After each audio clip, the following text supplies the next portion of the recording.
People pay a lot of money for knowledge, yet knowledge is cheap and it's not enough. So what do we need? Welcome back.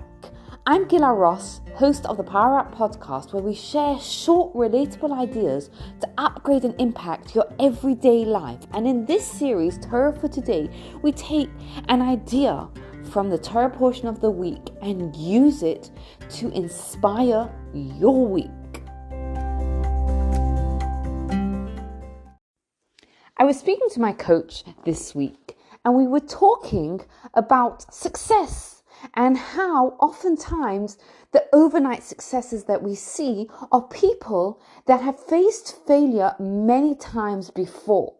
And she turned around to me and she said, these are concepts that I bet you've told other people. And she was 100% right. These are concepts that I know inside out. I've spoken about so many times. Success takes time.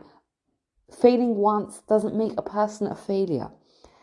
Yet the knowledge was not enough for me. People pay so much money for knowledge. They go to school for years. They pay a fortune in courses, yet knowledge is not enough. Why is knowledge not enough? What else do we need? The opening words of this week's parasha tell us, it tells us that we have to appoint judges and officers, which begs the question, what's the difference between a judge and an officer? And what does it have to do with what we're talking about? So a judge is someone who has the intellectual knowledge, and that's not enough because you also need an officer. An officer is someone who's going to take it and put it into practice. We need this on a societal level, and we also need it on an individual level, because for a person, having knowledge is not enough. What we need to do is we need to translate that knowledge into action.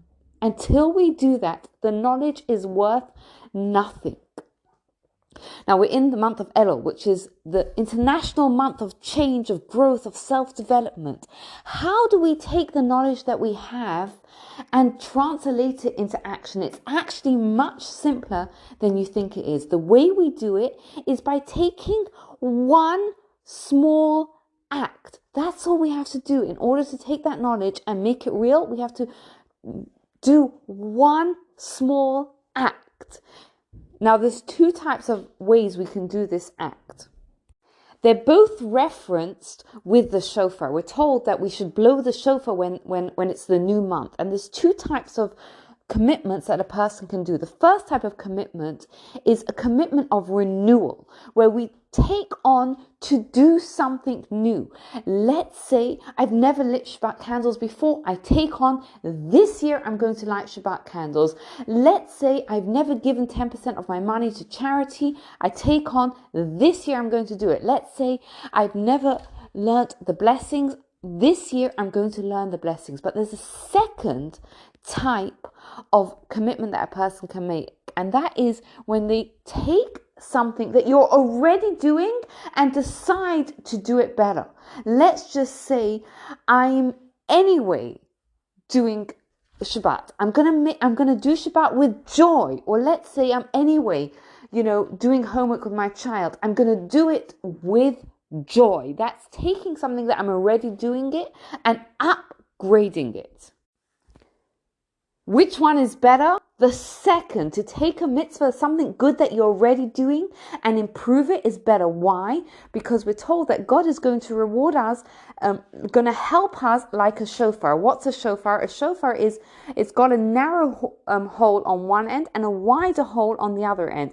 And depending on how much air you blow into the smaller hole is how loud the sound is that comes up. When we push more air, when we invest more effort into a mitzvah, the outcome is greater. So to take something that you're already doing and do it with joy, that is a great way to take our knowledge and make it into reality. And with that, our Judaism becomes joyful. This month leading up to the high holidays becomes a month of joy, because we're taking what we have and we're infusing more joy into it, and we are improving what we do as a result of it.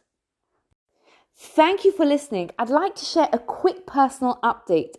I was so grateful that over the summer I was able to finish writing a book. This book takes the wisdom of Judaism and teaches us how we can use it to create a more meaningful and beautiful life for yourself. At the moment, I'm offering dedication opportunities.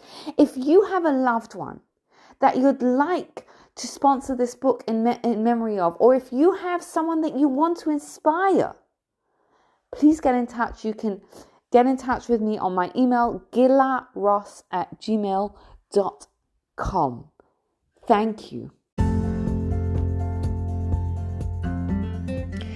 Thank you for taking the time to listen. I'd love to hear if this resonated with you. And if you'd like to discuss it further, you can get in touch with me.